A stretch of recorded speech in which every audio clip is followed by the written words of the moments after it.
একদিকে রাজ্য দখলের আশায় বাংলা এলেন প্রধানমন্ত্রী নরেন্দ্র মোদী, অপরদিকে 21শে জুলাই স্মরণ সভা উপলক্ষে রাজ্য জুড়ে তৃণমূলের প্রস্তুতি সভা। 26-এর গদি দখল লড়াইয়ে এখন থেকেই উত্তপ্ত গোটা বাংলা।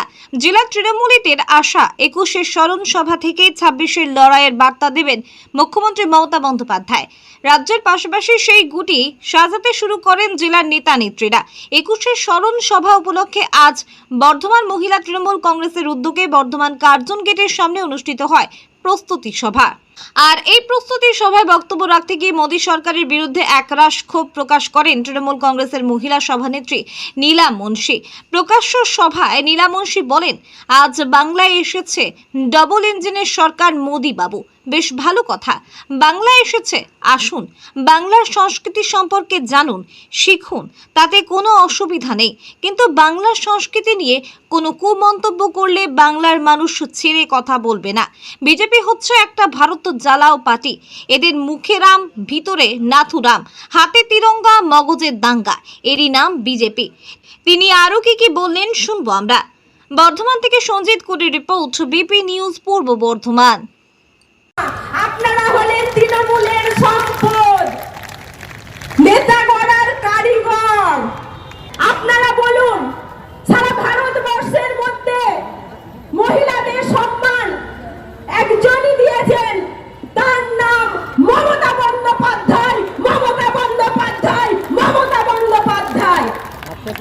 2011 সালে মমতা বন্দ্যোপাধ্যায় ক্ষমতায় আসার পরই 2012 সালে পঞ্চায়েতে মহিলাদের জন্য 50% আসন রিজার্ভেশন করে দিয়েছেন। মমতা বন্দ্যোপাধ্যায় কন্যাশ্রী করেছেন, রূপশ্রী করেছেন, লক্ষ্মীর ভান্ডার করেছেন। আর ওদিকে একটা দাঙ্গাবাজ দল 2014 সালে মিথ্যার ফানুস উড়িয়ে ক্ষমতায় এসে কি বলেছিল? বলেছিল প্রত্যেকের ব্যাংক অ্যাকাউন্টে 15 লক্ষ টাকা পড়বে আর বছরে 2 কোটি বেকারের চাকরি পাবে। এখানে বহু মায়েরা বসে আছেন, বলুন তো আপনাদের ব্যাংক অ্যাকাউন্টে 15 পয়সা পড়েছে?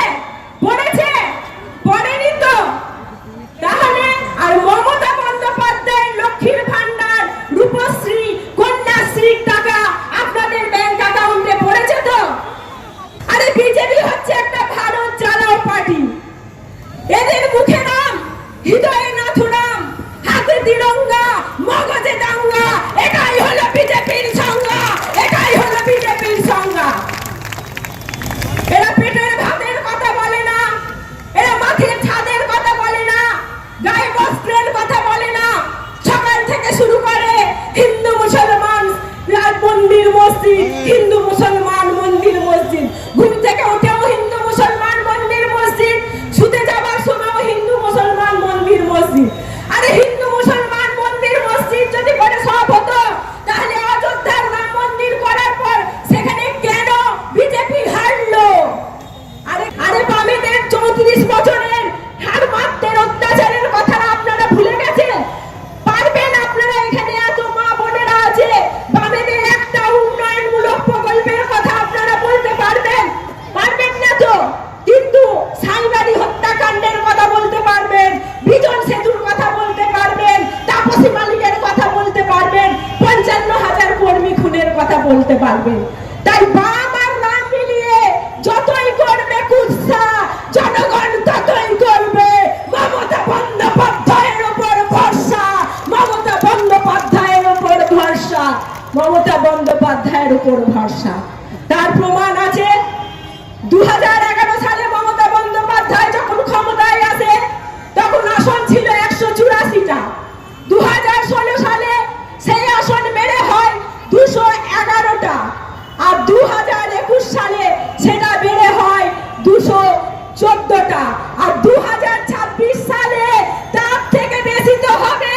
তৃণমূল কংগ্রেস 250-এরও বেশি আসন পাবে, আর ওরা 50-এর নিচে নামবে, আর মমতা বন্দ্যোপাধ্যায় চতুর্থবারের মতো মুখ্যমন্ত্রী হবে। আগামী 21 তারিখে দেখতেই তো পাচ্ছেন মহিলার কয়েকদিনের নোটিশে এই মহিলারা তো অর্ধেক আকাশ।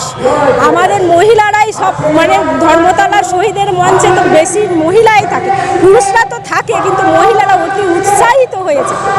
ভালো লাগছে, এত মহিলা এসেছে, এত ভালোবাসা, ভালো তো লাগবে। ওরা তো বাংলা দখল করার জন্য সেই 2014 সাল থেকে শুরু করেছে, যেমন বাংলা দখল করার চেষ্টা করছে, বাংলায় বিভেদের রাজনীতি করছে। এখন তো আবার বাংলা ভাষাকেই তুলে দেবে বলছে, বাংলা কি, বাঙালি কি খাবে, কে কি পড়বে সেই নিয়ে পড়ে আছে। আরে এভাবে বাংলা দখল করা যায় না। বাংলা রবীন্দ্রনাথের বাংলা, বাংলা নজরুলের বাংলা, যেখানে নজরুল বলেছিলেন মোরা একই বৃন্তে দুটো কুসুম, হিন্দু মুসলমান, মুসলিম তার নয়নমণি, হিন্দু তাহার প্রাণ। যেখানে নোবেল, প্রথম বাংলা থেকে নোবেল আর অস্কার আসে, যেখানে আমাদের জাতীয় সঙ্গীত বাংলা ভাষায় রচিত হয়েছে, যেখানে আমাদের বন্দে মাতরম বাংলা ভাষায় রচিত হয়েছে, সেই বাংলাকে ওরা কি করে করবে? আরে বাংলা দখল করতে হলে হিন্দু, মুসলমান, শিখ, ঈসাই সকলের ভালোবাসা অর্জন করতে হবে। আগে তাদের সকলের ভালোবাসা অর্জন করুক, তারপরে বাংলা দখলের কথা বলবো।